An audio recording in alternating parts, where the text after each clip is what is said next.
Tengan todos muy buenas noches, mis amados hermanos. Eh, de mi parte, pues muy agradecido a nuestro Señor porque nos permite poder continuar con el estudio del libro de los Hechos. No debemos de extrañarnos que muchas veces, hermanos, persistamos en poder estudiar y meditar acerca de un libro. Quiero decirles que quizás nosotros como iglesia no habíamos tenido el tiempo antes de ocupar estas reuniones e inclusive las reuniones de domingo como para tomar un libro y estudiarlo versículo tras versículo, capítulo tras capítulo. Pero quiero decirles, hermanos, que antiguamente, por ejemplo, se dice de Juan Calvino, que pasó, hermano, varios años estudiando el Evangelio de Mateo, solamente el Evangelio de Mateo, y predicándolo y enseñándolo. Me recuerda de un hermano que conozco y que hemos platicado más de alguna vez, el hermano Sugel Michelin. Me doy cuenta, ¿verdad? Tenía rato de no visitarle en su página, pero me doy cuenta, por ejemplo, de cómo es que él ha estado estudiando el libro de Romanos y ya prácticamente casi durante todo el año ha estado estudiando solamente ese libro. Nosotros, hermanos, hemos querido, ¿verdad? Desde el principio que comenzó este año, por las circunstancias que el Señor nos ha venido trayendo, pues, hermanos, a través de la oración, yo preguntándole al Señor, en realidad, cuál es la vía, cuál es la dirección que el Señor puede darnos para este tiempo. Y yo recuerdo, hermanos, que comenzamos estudiando el libro de Lamentaciones, ¿verdad? Los días domingo. Luego pasamos a estudiar el Salmo 91, si ustedes recordarán. Y todas estas escrituras que hemos estado viendo, yo he logrado ver, hermanos, la guianza de Dios dentro de esa voluntad permisiva, pero también dentro de lo que es su soberanía. Pero el libro de Filipenses que estamos viendo el día domingo también es muy idóneo para poder ver el gozo en medio de la adversidad.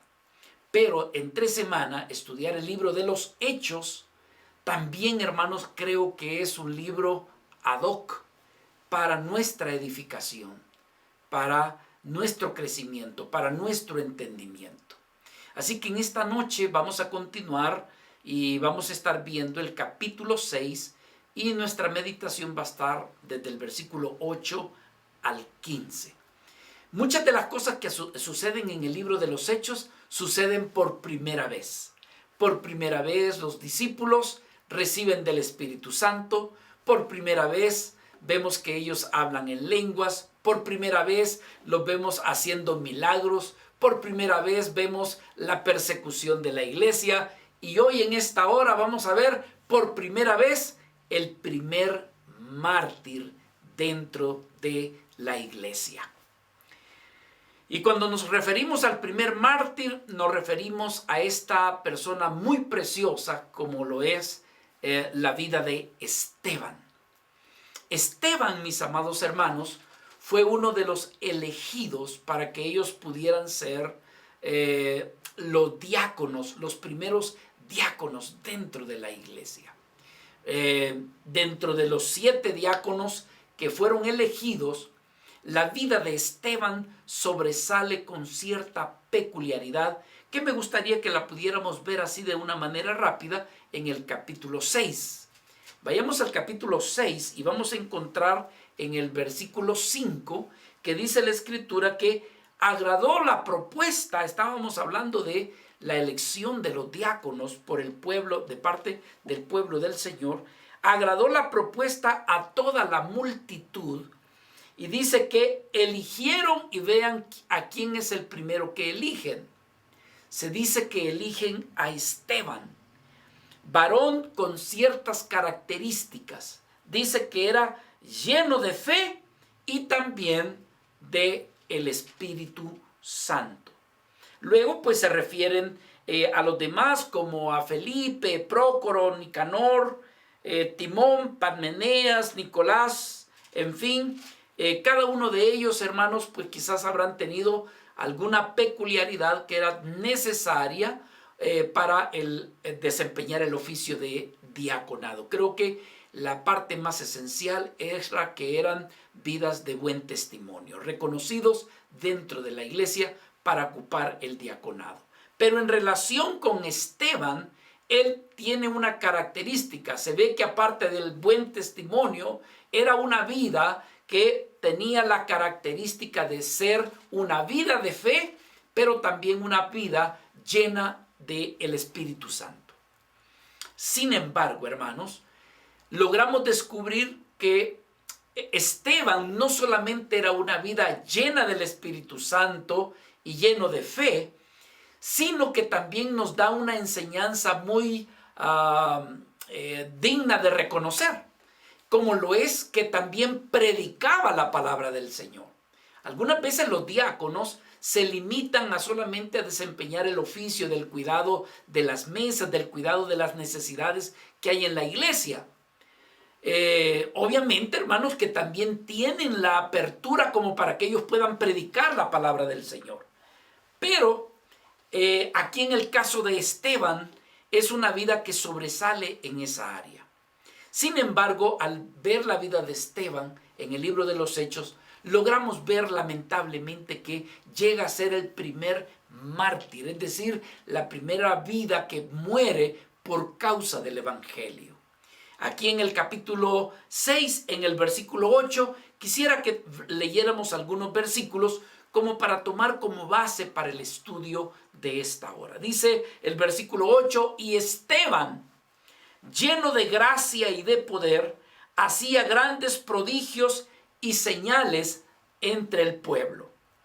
Entonces, ¿qué sucedió? Dice que se levantaron entonces se levantaron unos de la sinagoga llamada de los libertos y de los de Cirene, de Alejandría, de Cilicia y de Asia, disputando con Esteban, pero no podían resistir a la sabiduría y al espíritu con que hablaba. Entonces sobornaron a unos para que dijesen que le habían oído hablar palabras blasfemas contra Moisés y contra Dios. Y soliviataron al pueblo, a los ancianos y a los escribas, y arremetiendo le arrebataron y le trajeron al concilio, y pusieron testigos falsos que decían: este hombre no cesa de hablar palabras blasfemas contra este lugar santo y contra la ley. Pues le hemos oído decir que ese Jesús de Nazaret destruirá este lugar y cambiará las costumbres que nos dio Moisés. Entonces, todos los que estaban sentados en el concilio, al fijar los ojos en él, vieron su rostro como el rostro de un ángel. Vamos a estar estudiando estos versículos, pero no sin antes pidamos que Dios pueda bendecirnos en esta hora. Agradecido, Señor, porque nos concedes venir en este tiempo para poder estudiar y meditar tu santa palabra. Gracias, Señor, porque nosotros debemos de considerarnos como privilegiados, porque somos un pueblo que tiene el privilegio, Señor, de escuchar las enseñanzas de tu santa palabra. ¿Cuántos años en nuestra vida pasamos, Señor, oyendo cosas que son vanidad de este mundo, pero no teníamos el privilegio de recibir la bendita enseñanza de tu palabra? Hoy tenemos esa oportunidad. Bendícenos con tu espíritu. Bendice a mis hermanos que están en sus casas oyendo esta enseñanza, y a tu servidor, Señor, también dale de tu gracia y de nuevo para que pueda impartir de tu santa palabra.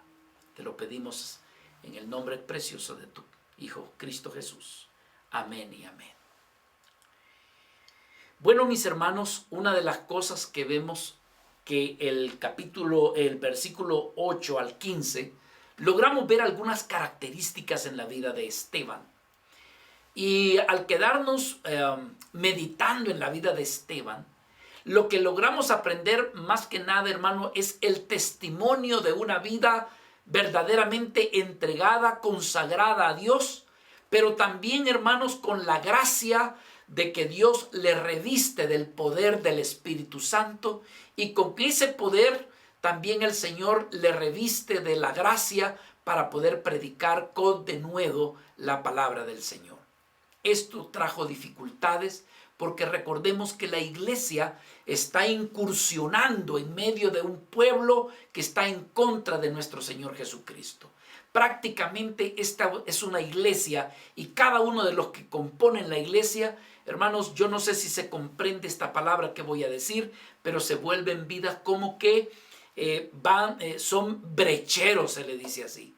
¿Quiénes son los brecheros? Los que van por delante rompiendo, haciéndole frente a todas las desavenencias, a todos los obstáculos, sin importar el costo de esa labor, para que los que vengan detrás, pues ellos puedan gozar de una mejor, diríamos, hermanos, gracia, ¿verdad? Habiéndose pagado el precio de ser los brecheros. Bueno, mis hermanos, una de las características que vemos en la vida de Esteban es que dice que Esteban estaba lleno de gracia y de poder, y que hacía grandes prodigios y señales entre el pueblo. Una de las cosas que vale la pena poder ver o reconocer era que Esteban, dice el pasaje aquí, era una vida llena de gracia. ¿Y eso qué quiere decir? Hermanos, una persona que es llena de gracia de Dios es una vida que Dios le ha dado esa gracia de manifestar el amor divino, el amor de Dios. Alguien que tiene amor de Dios, alguien que tiene amor divino, hermano, créanme que es una persona que se abre puertas ante las demás personas. ¿Por qué? Porque esa vida tiene algo que quizás los demás no lo tienen. Lo contrario del amor es el egoísmo, lo contrario del amor es el orgullo, lo contrario del amor es el rencor, lo contrario del amor, hermanos, es la amargura. Y una vida llena de amor tiene gracia.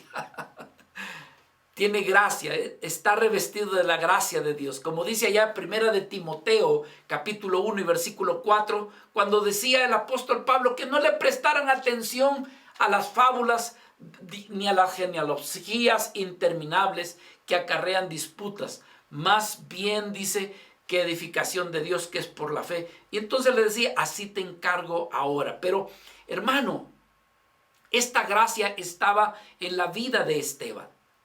Lo otro que tener la gracia es también, diríamos, hermanos, tener el favor de parte de Dios.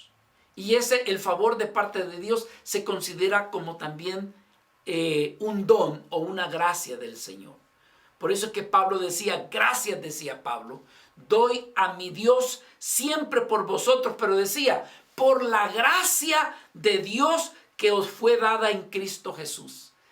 Pablo reconocía, hermanos, que Dios había bendecido a la iglesia de Corintios y gozaba del favor de Dios. Entonces, una persona que tiene la gracia de Dios es una vida que participa del amor de Dios, del favor de Dios, pero en este caso había algo especial en la vida de Esteban.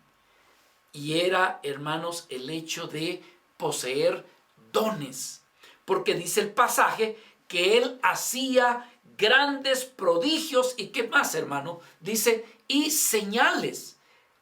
Entonces estamos hablando de que Esteban había sido equipado por Dios. Había sido equipado en el sentido de darle dones para que, aunado a la palabra, estos dones también respaldaran el evangelio o la palabra que predicaba. Entonces no nos extrañamos de estos dones, porque ya el apóstol Pablo nos habla de la existencia de dones de milagros, ¿verdad? Por ejemplo, dice déjenme ver en qué pasaje, creo que es en Corintios capítulo 12, pero aquí en Primera de Pedro, capítulo 4, versículo 10, dice, cada uno según el don que, ¿qué dice?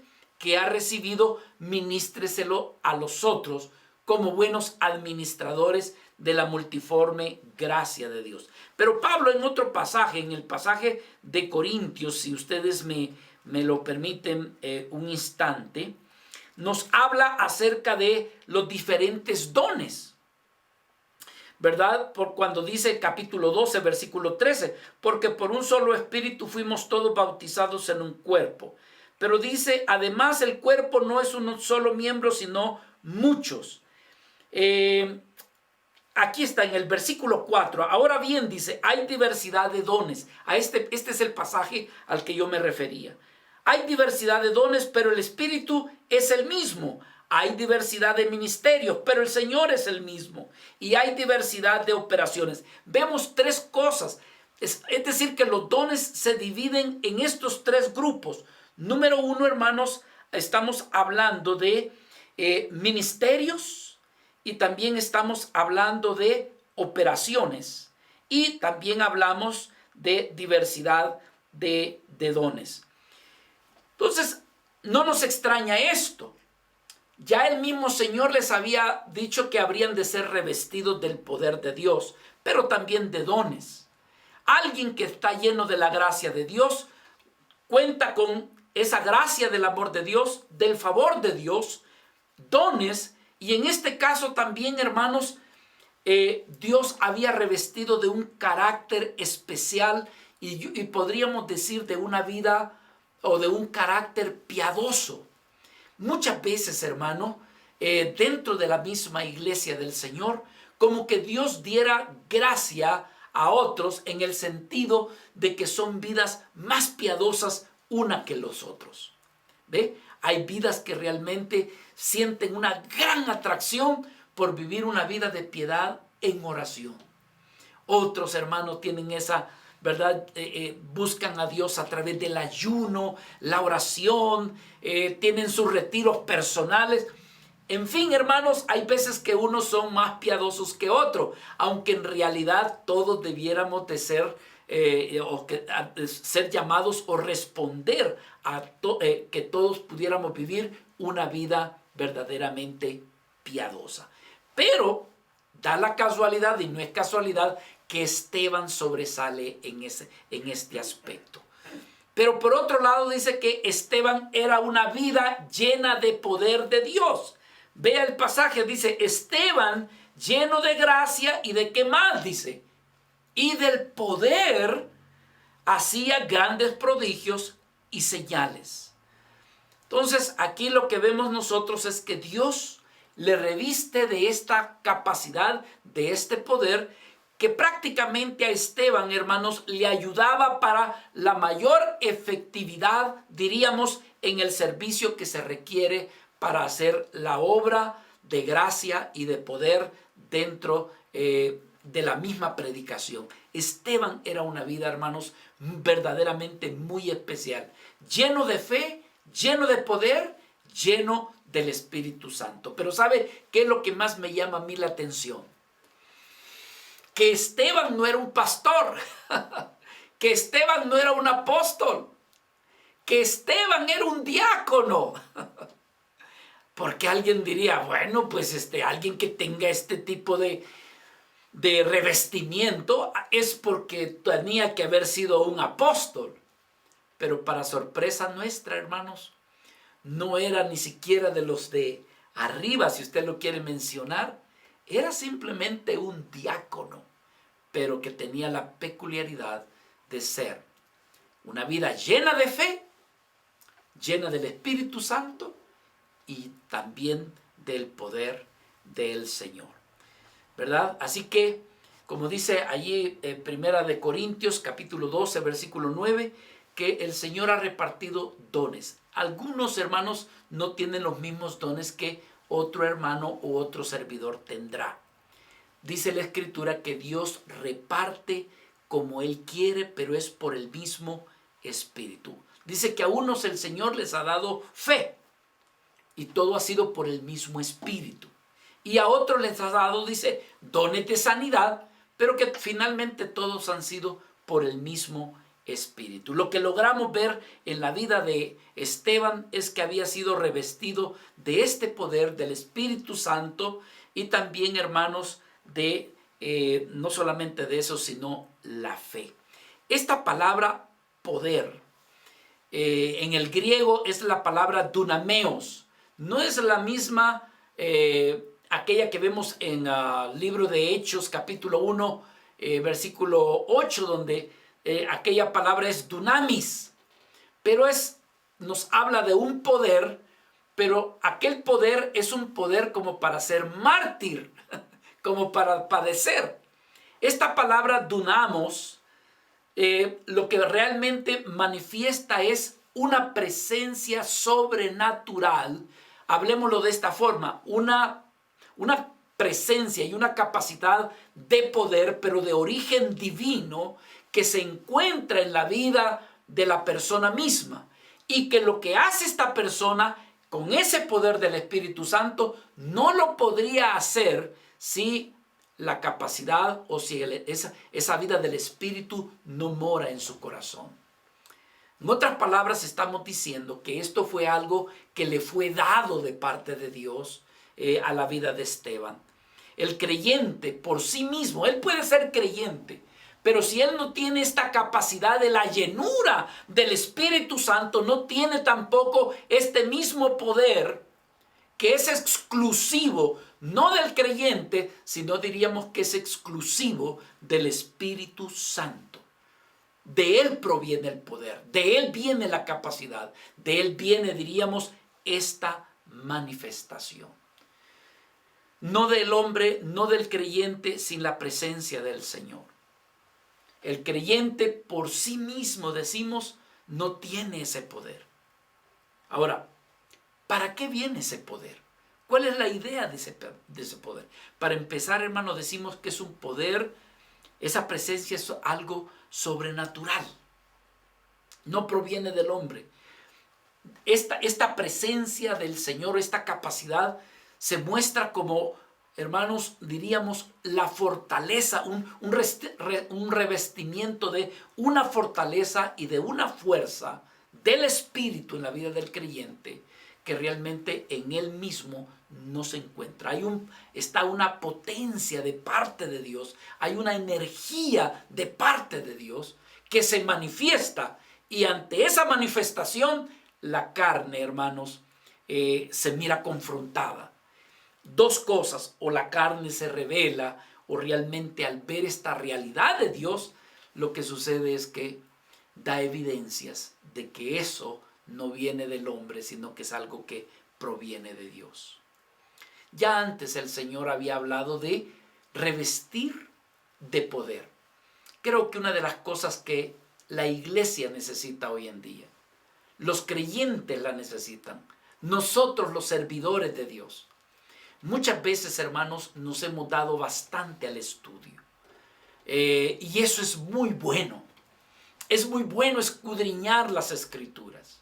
Lamentablemente hay vidas que se dan al estudio, al escudriñar de las Escrituras, pero, hermanos, dedican poco tiempo a la búsqueda de la presencia del Señor y a la solicitud de ser llenos del Espíritu Santo, llenos de este poder, y por qué no decirlos, hermanos, ser revestidos o dejar que el derramamiento del Espíritu Santo cobre en la vida del creyente una necesidad esencial. Martin Lloyd-Jones ya hablaba de esto, hermano, de cuánto el creyente lo necesita. ¿Qué sucedía con Esteban? Lleno del Espíritu Santo. En el libro de Hechos, escritura que ya hemos estudiado, capítulo 1 y versículo 8, el Señor había dado esa promesa para tener ese poder. Pero recibiréis, dice, poder cuando haya venido sobre vosotros el Espíritu Santo. Y decía el Señor, y ustedes me serán testigos en Jerusalén, en toda Judea, en Samaria y hasta el último rincón de la tierra. Hermanos amados, cuando vemos la vida de Esteban, logramos admirar y reconocer, o más bien lo que el pasaje nos dice. Era una vida llena de Dios, llena del Espíritu Santo. Esto para nosotros debiéramos de decir: Señor, ¿y mi vida? ¿Podría mi vida, Señor, verse tan llena del Espíritu Santo? Yo quiero decirles, amados hermanos, que todo esto es posible cuando nosotros realmente, quizás diríamos, nos involucramos tanto en la persona de Dios, que Dios en su soberanía y en su gracia puede también llegar a revestir a alguien de esa manera. Yo me recuerdo de algo que me contaba un hermano que para mí goza de mucha credibilidad. Había una vez un anciano que se había ya jubilado. Y esta vida, hermanos, se daba mucho a la piedad, se daba mucho a la búsqueda de oración.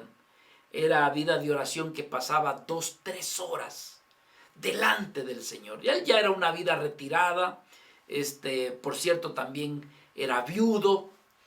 Y un día se dice que este hermano fue a comprar al supermercado.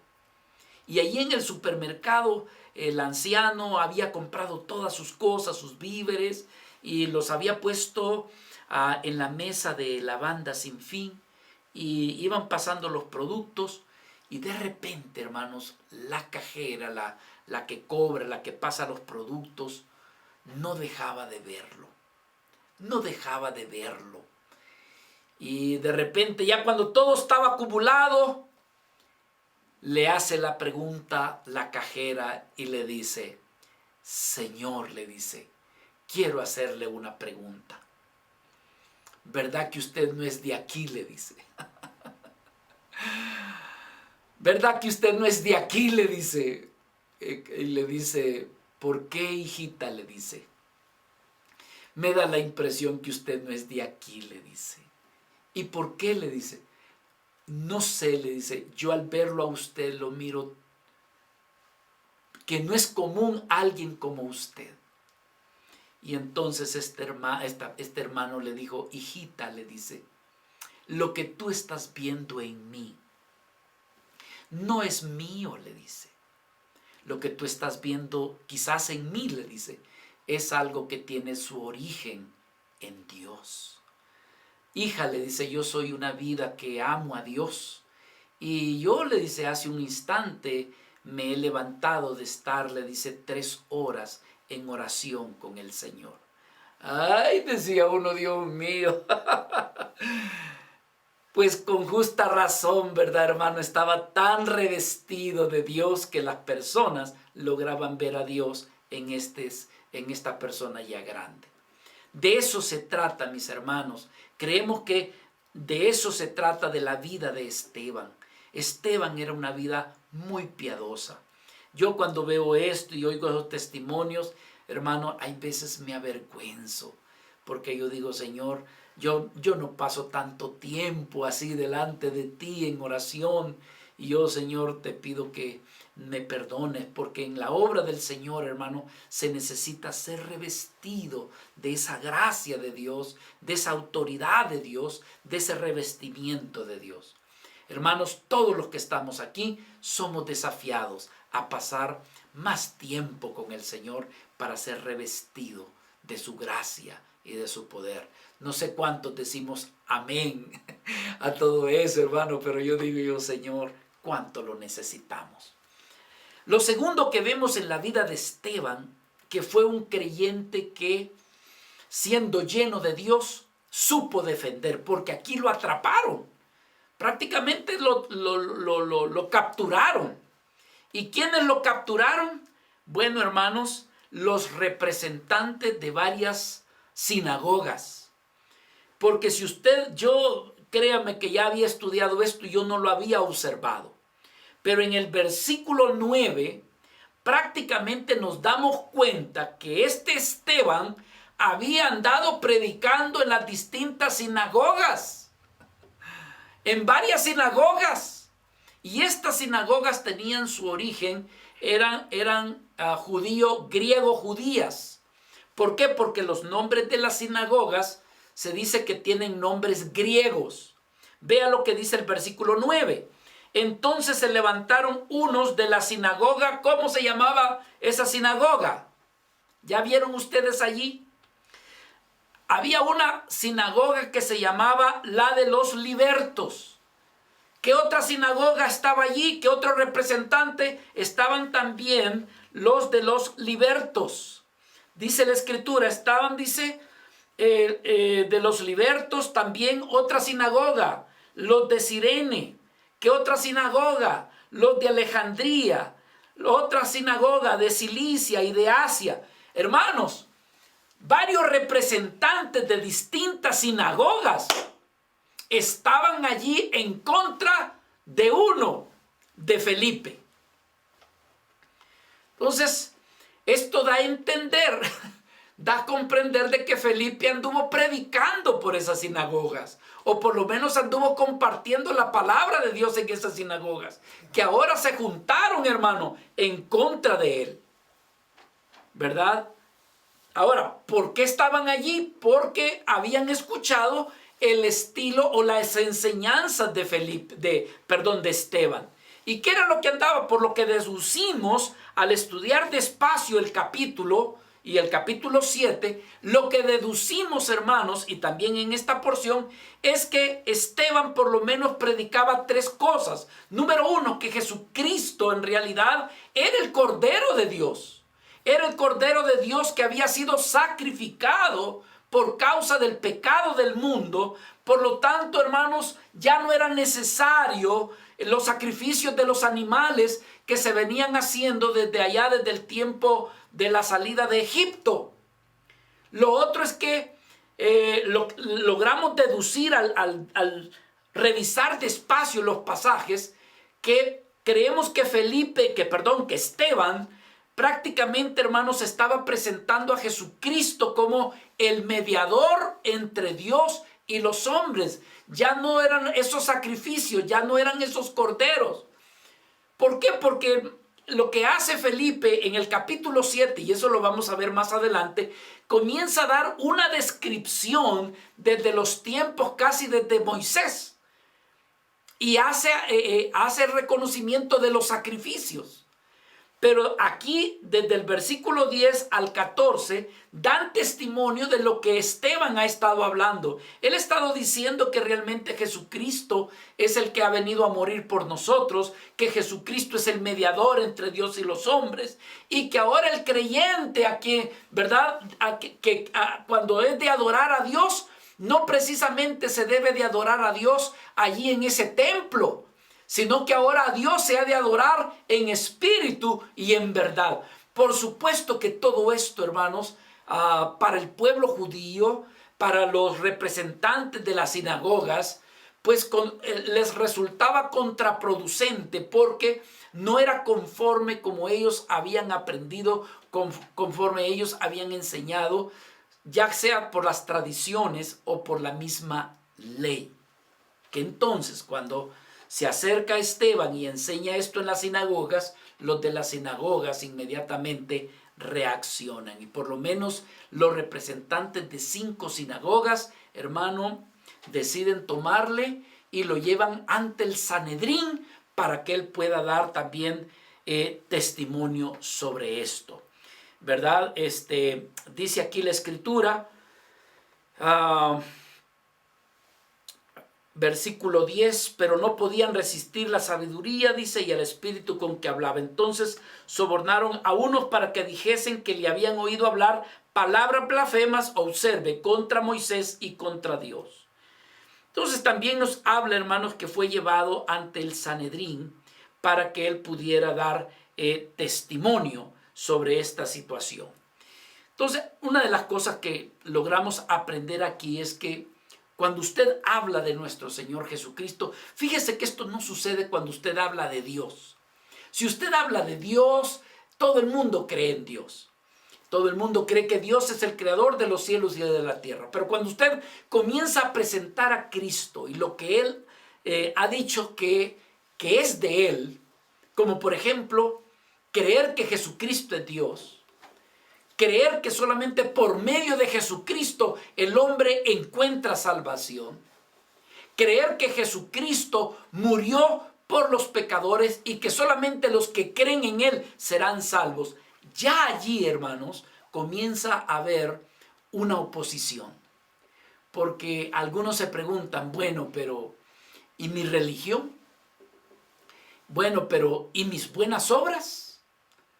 Y comienzan a cuestionar, ¿verdad? Creer en Dios, todo el mundo, pero cuando se habla de Jesucristo, de su obra y de su divinidad, es donde muchas veces reaccionan. En este caso fue igual. Vemos que las vidas se opusieron, resistieron. Y hay algo bien interesante. Estas vidas estaban resistiendo al Espíritu Santo. Se dice por allí, hermanos, que cuando se está hablando de Dios o cuando Dios habla, nadie se puede resistir.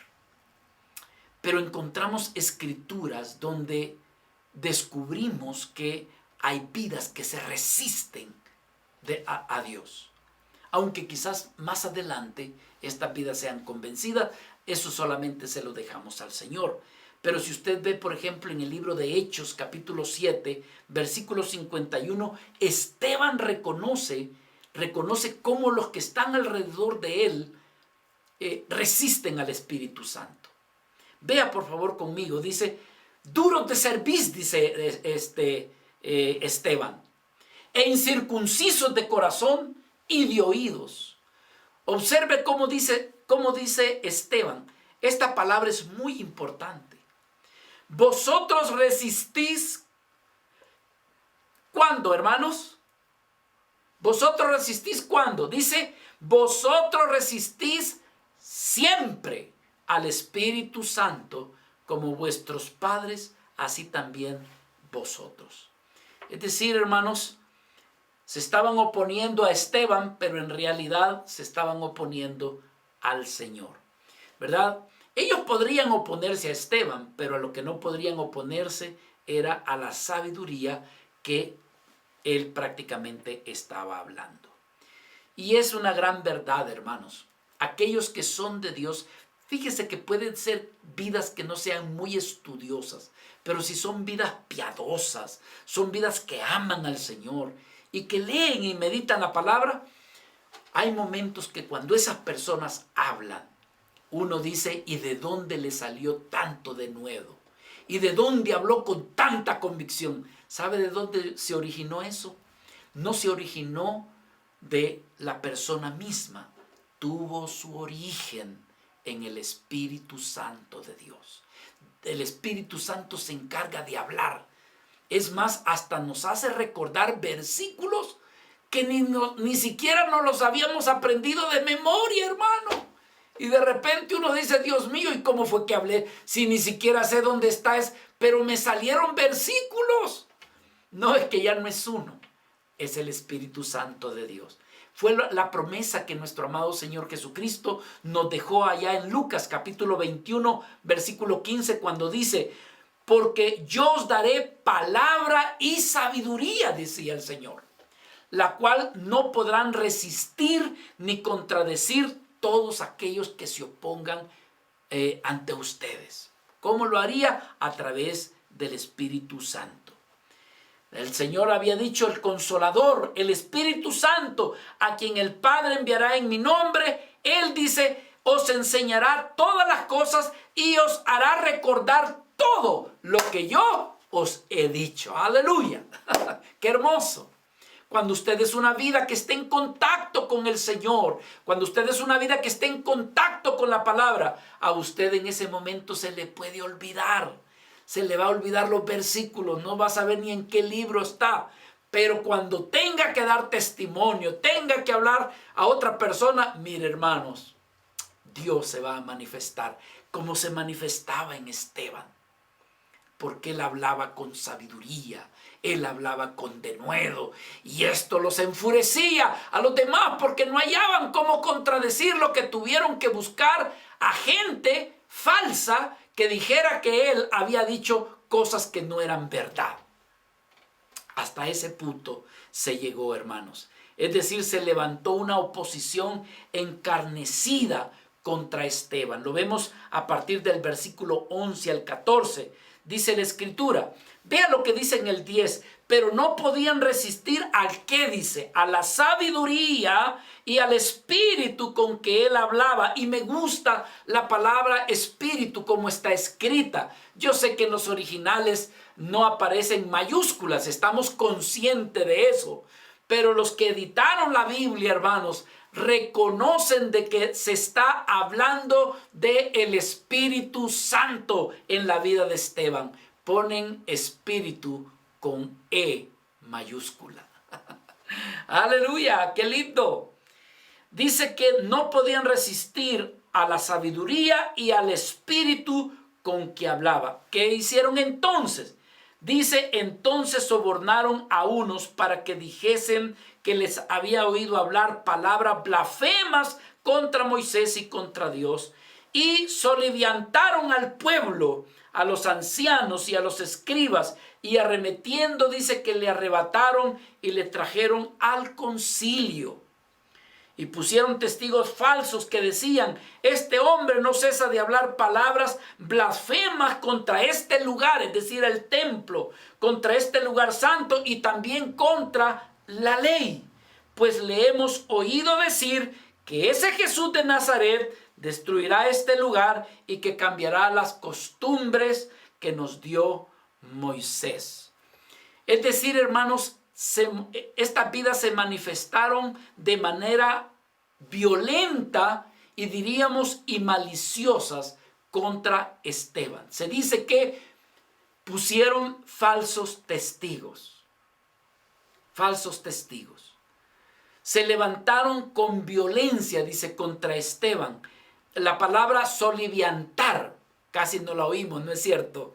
Casi no es muy común esa palabra soliviantar. ¿Y eso qué significa? Lo que significa es que se levantaron con suma violencia contra Esteban, ¿verdad? Lo llevaron así manifestando quizás, bueno, con empujones, con apretones, con incluso quizás golpes. Lo que dice la Escritura es que arremetieron contra Esteban. La palabra griega epistates significa, hermanos, que arremetieron contra él y que prácticamente como que lo llevaban así a la carrera en oposición, ¿verdad? Y que lo llevaban de esa manera ante el Sanedrín. Lo violentaron, lo agarraron de manera violenta, lo que significa, hermanos, que prácticamente de manera como de arrebato lo estaban llevando. Todos contra uno nada más. Gracias a Dios que hoy en día algunos de nosotros todavía no nos ha acontecido eso. Nos resentimos y nos duele el corazón cuando un familiar nos rechaza porque hablamos de Cristo. Nos sentimos, hermano, como que caemos en gran depresión cuando le hemos hablado a un amigo acerca de Cristo. Pero como dice el libro de Hebreos, hermanos, aún no hemos padecido ni siquiera hasta la sangre. ¿Eso qué quiere decir? Hermanos, no nos sintamos tan ofendidos, no nos sintamos en depresión, no nos pongamos como que, no, hermanos, si esta vida que lo violentaron, lo golpearon, lo arrastraron, hermanos, lo pusieron era una vida que, hermanos, aún así siguió hablando de Cristo. Eso lo vamos a ver en la próxima reunión cuando veamos el capítulo 7. Fíjese todo lo que le habían hecho ya aquí en estos versículos. Era suficiente para entrar en pánico. Era suficiente para entrar en temor. Era para decir, ¿y qué me van a hacer? Quizás me van a crucificar como mi Señor. ¡Ay, quizás voy a morir! Pedro, Juan, no están aquí conmigo, estoy solo. No, hermano, estaba tan lleno de poder, tan lleno de fe, tan lleno del Espíritu Santo, que a partir del versículo 1 del capítulo 7 comienza a hacer una exposición de las Sagradas Escrituras. Se dice, hermano, que este es el primer sermón expositivo. el primer sermón expositivo, porque lo que hace Esteban es comenzar a explicar, hermanos, desde lo que es desde el Antiguo Testamento con Abraham, y se pasa con todos los demás patriarcas, pasa por Moisés, hermano, pasa por toda la Escritura para llevar al entendimiento de nuestro Señor Jesucristo. Esto se le llama una exposición de las Sagradas Escrituras. Así que no se llenó de depresión. Y todo esto, ¿por qué digo eso, hermano? Para que cobremos ánimo. Para que no nos desanimemos cuando su familiar, su hijo, su hija, no quieren nada con el Señor. Sus hermanos, sus hermanas, su papá, su mamá. No, hermano, cobre ánimo. Y dígale, no, Señor, me hace falta más llenura del Espíritu Santo. Me hace falta más, Señor, más comunión contigo. Debo de adquirir más poder tuyo para que cuando hable esos corazones se derritan.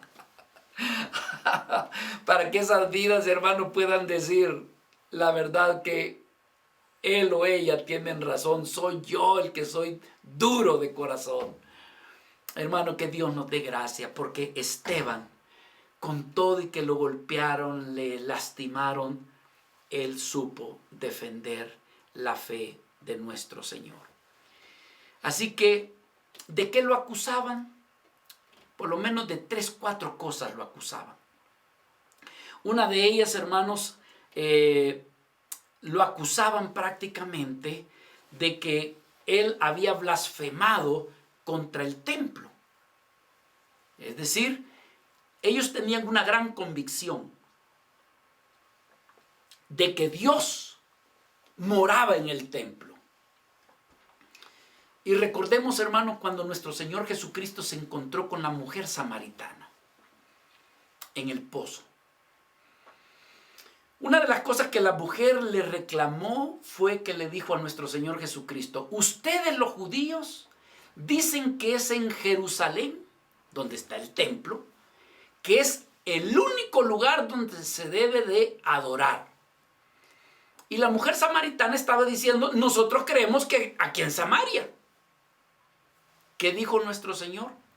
En verdad os digo, que ni en este lugar ni en el otro adoraréis a Dios, porque Dios es espíritu, y los verdaderos adoradores adorarán al Espíritu, adorarán al Padre en espíritu y en verdad. Con eso, ¿qué estaba diciendo? Que el Señor ya no se limitaba a estar en un templo de bloques o de piedra, sino que el Señor habría de ser adorado incluso en todo lugar. Pues escuchar estas enseñanzas para Esteban, a ellos les resultó ofensivo, o como que era de blasfemia. Sin embargo, hermanos, vamos a decir esto: Esteban no estaba diciendo lo contrario. Esteban no estaba diciendo: no, miran, Dios mora en todo lugar y en el templo no mora. No, es lo que está diciendo: sí, Dios mora en el templo, pero también se puede adorar a Dios en otro lugar. ¿Ve? Para empezar, Dios ya no solamente mora en un edificio de piedra, sino que Él ha venido a hacer de nosotros morada. Es decir, ahora lo que Cristo enseñó, lo que los apóstoles enseñaron, y en este caso particular Esteban, lo que estaba dando a entender con sus enseñanzas, que ahora Dios moraba en la vida y en el corazón de los creyentes en Cristo Jesús. Es lo que dice Primera de Corintios, capítulo 6, versículo 19, cuando dice: ¿o ignoráis que vuestro cuerpo es templo del Espíritu Santo, el cual, decía Pablo, está en vosotros y el cual tenéis de Dios, y que ya no sois vuestros, porque habéis sido comprados por precio? Por lo tanto, decía Pablo, glorificad a Dios en vuestros cuerpos. Y quizás esto fue lo que entendieron todos estos representantes de la sinagoga, que estaba diciendo: ya no solamente es allí en Jerusalén, ya no solamente es allí en ese templo que fue levantado por Herodes. No, Dios está en todo lugar. y Él puede ser adorado en espíritu y en verdad. La segunda razón de por qué han tomado preso ahí a Esteban es, hermano, porque ellos pensaban o creían de que Esteban estaba enseñando que ahora la fe era en contra de la ley. No olvidemos que ellos contrataron a gente falsa, gente mentirosa, que acusaban a Esteban de decir cosas que realmente él no había dicho, no las estaba enseñando. Pero lo que pasa es que no les convenía porque realmente, hermano, estaba presentando a Jesucristo como el centro. Por ejemplo, en cuanto a la ley, que era la verdad, hablaba de que blasfemaba contra la ley. Dice el versículo 13, pusieron testigos falsos que decían, este hombre no cesa de hablar palabras blasfemas contra este lugar santo. ¿Y contra qué dice? Y también contra la ley. Contra la ley. Entonces lo acusaban de que blasfemaba contra la ley, dando a entender que la ley ya no era necesaria cumplirla, cuando en realidad no era así. Yo quiero decirles algo, hermanos. Un poquito de este malentendido también hay hoy en día en las iglesias. Hay hermanos que dicen, bueno, que nosotros ya no estamos bajo la ley, sino que ahora estamos bajo la gracia. Eso quiere decir que la ley ya no nos debe de importar. No, hermanos, de ninguna manera. La ley es algo que está en el Antiguo Testamento y no debemos de prestarle atención. No, hermano. Es más, nuestro Señor Jesucristo dijo, no se equivoquen, no piensen que yo he venido para abrogar la ley, para quitarla. No, dijo, yo he venido para cumplirla. Mateo capítulo 5, versículo 17. Esas eran las palabras de nuestro Señor cuando dijo, ¿y qué ustedes piensan que porque yo he venido para que la ley no se cumpla? No, dice, si la ley es importante. Y hasta el día de hoy quiero decirle, hermanos, debemos de apreciar y de darle gracias a Dios por sus leyes y sus mandamientos. ¿Sabe por qué? Porque la ley y los mandamientos señalan nuestras debilidades, señalan nuestra incapacidad muchas veces de no poder cumplir la ley. Hay veces, hermanos, que las personas, ¿verdad? Tratan a otro cristiano como alguien que debe de cumplir. Y cuando hablan de cumplir, no se dan cuenta que lo que están aplicando es la ley. Y si vamos a aplicar la ley, hermanos, este es el problema de la ley. La ley tiene más de, déjenme decirle, voy a ser un poquito más preciso. La ley tiene más de 600 mandamientos. Hay más de 600 mandamientos que somos llamados a cumplir. ¿Se da cuenta?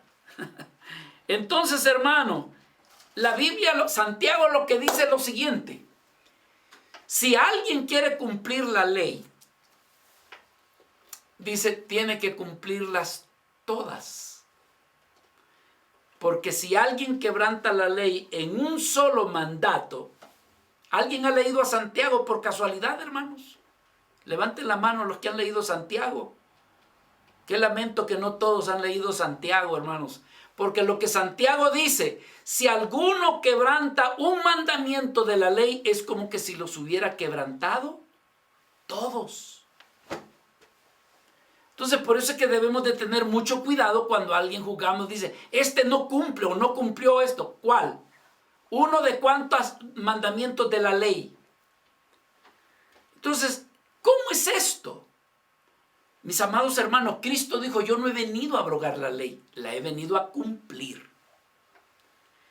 ¿Verdad? En realidad, lo que Esteban predicaba, hermanos, que con el sacrificio de Cristo en la cruz, que en realidad nuestro Señor no vino para abrogar ni para quitar un solo mandamiento de la ley, sino que Él vino para cumplirla en Él. Él es el Cordero perfecto. Él es el Cordero que quita el pecado. Él es el Cordero, hermanos, que en Él se cumpliría toda la ley. Ahora, el creyente que creyera en Él, su estándar o estilo de vida, por supuesto, viene a ser en Él una manifestación de la vida de Dios mismo en Él, porque ahora morando Cristo en Él, su modo, su estilo de vida será, hermanos, un estilo de vida donde no se deleitará en el pecado, donde buscará agradar a Dios.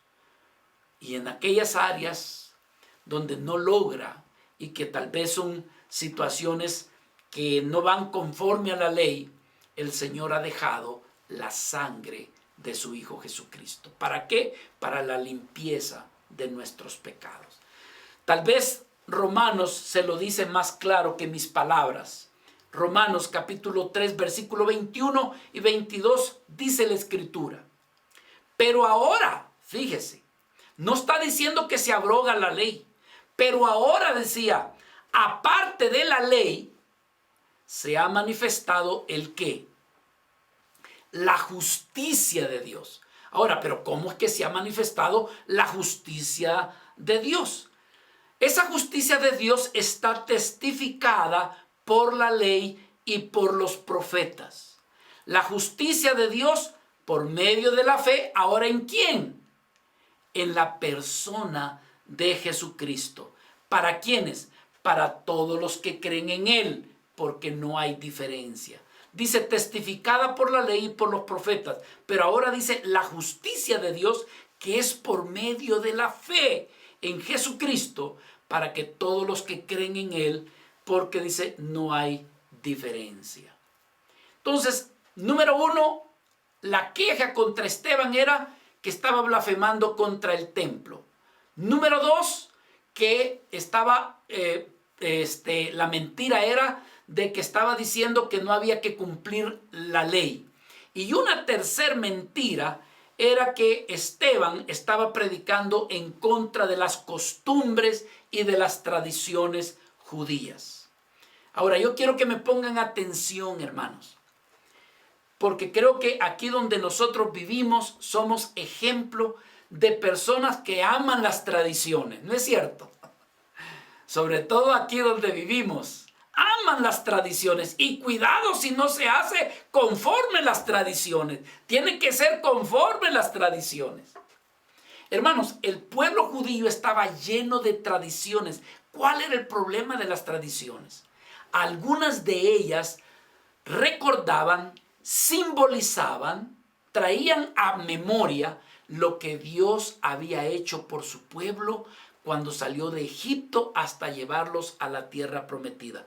Entre ellos eran las 7 fiestas. Pero ¿cuál es el problema de las fiestas? Cada fiesta era para recordar lo que Dios había hecho por ellos. Mientras el pueblo hacía esa fiesta recordando a Dios, aquello tenía sustancia. Pero cuando las fiestas se vuelven celebraciones y se celebra más por la tradición, por la fiesta, que por lo que realmente vale, allí es donde pierden valor las tradiciones. No sé si me doy a comunicar con esto. ¿Qué sucedió? Nosotros encontramos en el libro de Éxodo, en el capítulo 34, del 18 al 22, la ordenanza de parte de Dios de que habrían de celebrar las 7 fiestas. Esas recordaban la Pascua, todas las fiestas. Y cada una de ellas recordaba un acontecimiento donde Dios se manifestó. ¿Qué pasó con el tiempo? ¿Qué pasó con los años? Que esas tradiciones perdieron valor. Tenían valor más por la fiesta que por la esencia de lo que representaba. A tal punto que Dios le dijo, ya estoy hastiado de las fiestas que ustedes hacen. Ya no quiero fiestas. Pero alguien diría, pero Señor, ¿y no tú las ordenaste? Sí, las ordené, pero realmente ustedes se han quedado con el cascarón. Están celebrando la fiesta, pero sin mi presencia. Dice, el buey reconoce a su amo, pero mi pueblo, dice, ya no me reconoce a mí. Vea lo que dice el libro de Isaías, capítulo 1, versículo del 11 al 14. Vayamos por favor a ese pasaje. Aquí en el libro de Isaías, dice en el capítulo 1. Fíjese el reclamo de Dios. Versículo 3. El buey conoce a su dueño y el asno el pesebre de su señor. Pero dice, Israel no entiende, mi pueblo no tiene, ¿qué dice? Conocimiento. Ahora, el reclamo de las fiestas o de las tradiciones que en cierto momento Dios las dejó, pero cuando realmente celebraban la fiesta y no se la celebraban al Señor, entonces ese era el reclamo. Vea lo que dice el versículo 11. ¿Para qué me sirve, dice Jehová, la multitud de vuestros sacrificios? Hastiado estoy de los holocaustos, de los carneros, del cebo de animales gordos. No quiero sangre de bueyes, de ovejas, ni de machos cabríos. Versículo 13. No me traigáis más vana ofrenda, el incienso me es abominación, luna nueva, día de reposo, el convocar asambleas, no lo puedo sufrir, son iniquidad vuestras fiestas solemnes, vuestras lunas nuevas, y ahí se deja ir el Señor. Pero alguien diría, pero Señor, si todo eso tú nos dijiste que lo hiciéramos. Tú nos dijiste que deberíamos de celebrar esa fiesta, y el Señor dice, sí, las están celebrando, pero yo ya estoy cansado. ¿Por qué? Porque vuestro corazón está lejos. Ustedes se han quedado más por las tradiciones que por la sustancia, que por el valor de aquello que se hace. Bueno, ahora en el Nuevo Testamento Jesucristo sigue con la misma amonestación. Ustedes han hecho cosas por las tradiciones. Hermanos, en resumen, lo que yo estoy tratando de decir es que en algún momento escucharon a Esteban, ¿verdad? Que era más importante Dios que quizás las tradiciones o cosas que estaban creyendo, como por ejemplo el hacer los holocaustos, los procedimientos a la hora de llegar al templo, todas las tradiciones, todo lo que tenían que hacer. Y entonces todo aquello se estaba convirtiendo como una tradición, pero el corazón del pueblo realmente estaba lejos de Dios. Por supuesto, el que esto lo dijera Esteban, a ellos les dolía, a ellos les lastimaban, y esta era una de las razones de por qué le habían llevado al Sanedrín. Hermanos, finalmente yo lo que quiero llegar es a este punto. Si bien es cierto, aquí Esteban, lleno del Espíritu Santo, se ha sabido mantener en medio del embate.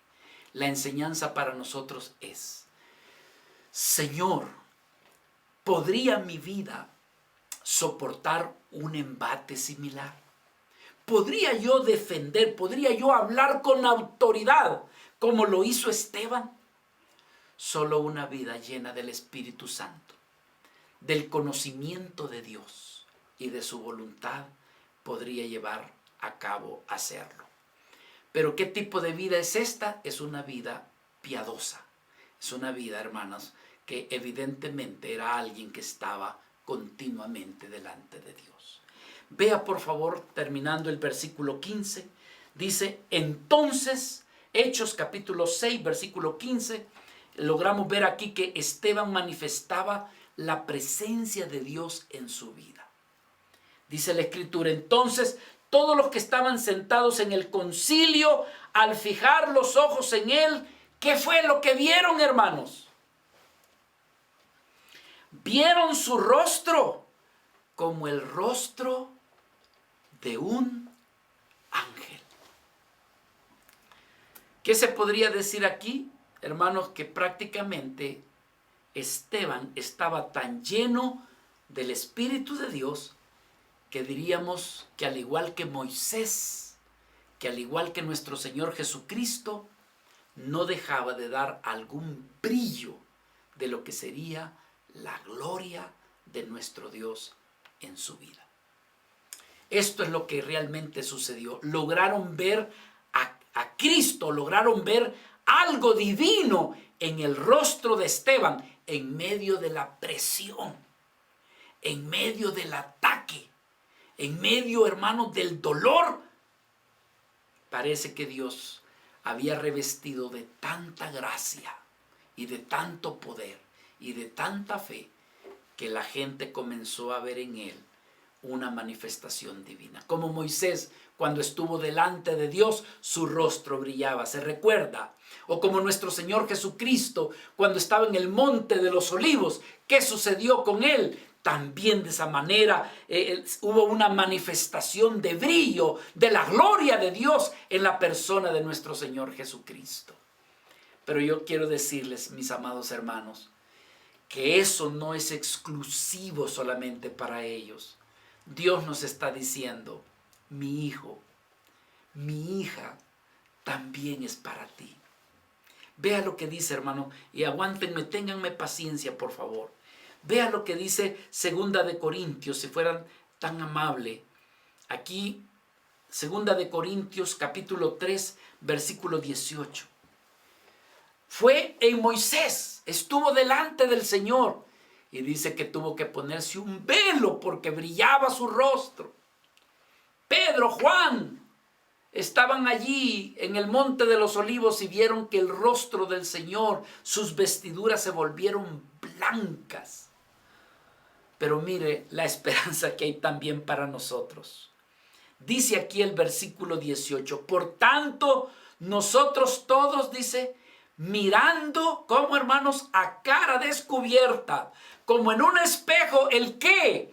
La gloria del Señor. Somos transformados de gloria en gloria, en la misma imagen, como por el Espíritu del Señor. Tengamos fe, hermanos. Pasemos tiempo con el Señor y decirle, papito precioso, revísteme de tu gloria. Que yo pueda deleitarme en tu presencia, mi Señor amado. Y que puedas tú derramar de tu presencia en mi vida. Hermanos, Dios nos está diciendo, puede ser posible también en tu vida. Pero de algo sí le garantizo. Que siendo usted una vida del Señor, y una vida que ama al Señor, y ya no se diga si usted le sirve al Señor, usted un día en la eternidad, cuando ya partamos de este lugar, hermanos, habremos de brillar en la presencia del Señor. Mira lo que dice Daniel, capítulo 12, versículo 3. Allá usted va a ser como luminar, aleluya. Dice que los entendidos, los que hemos conocido del Señor, los que hemos conocido de nuestro Señor Jesucristo, los que le amamos, hermanos. Si aquí tal vez usted no resplandeció, le tengo una noticia. Usted resplandecerá. Los entendidos, Daniel capítulo 12, versículo 3, los entendidos resplandecerán como el resplandor del firmamento, y los que enseñan la justicia a la multitud como las estrellas a perpetua eternidad. Qué hermoso, hermanos. Dios nos da la oportunidad de que seamos llenos de su presencia. Quiere el Señor revestirnos, no para lucirnos para nosotros, para que otras vidas, hermano, sus corazones se ablanden o sientan desafiados que realmente Dios ha estado tocando sus corazones. Aunque se niegan y dicen no, no, no, pero allá en el fondo logran ver algo distinto en usted. Yo necesito de eso, hermano. Yo necesito, Padre precioso, danos de tu presencia. Pidámosela a Dios, mis amados hermanos, y que de esa manera podamos glorificar a nuestro Padre. Padre, en el nombre de Jesús te damos gracias por la vida de Esteban. A ti te plació dejarlo a él como un ejemplo para desafiar nuestros corazones, para mostrarnos que una vida que tiene fe, que una vida que es llena del Espíritu Santo, tú le revistes de tus capacidades, de tu fuerza, de tu poder, de tu denuedo, de tu gracia. Ayúdanos a amarte más, Señor. Ayúdanos a buscar tu voluntad. Ayúdanos a servirte a ti, Señor. Ayúdanos a encontrarte, sea de madrugada o de noche, o a la hora que sea, pero que tú nos concedas estar en tu presencia. Gracias por la enseñanza de esta hora. Te pedimos que sea de bendición para mis amados hermanos, como te ruego que también para mi vida, Señor. Gracias, Padre, por tu provisión. Gracias por tu palabra y gracias por tu Espíritu. En el nombre de Jesús. Amén, Señor. Gracias, Jesús.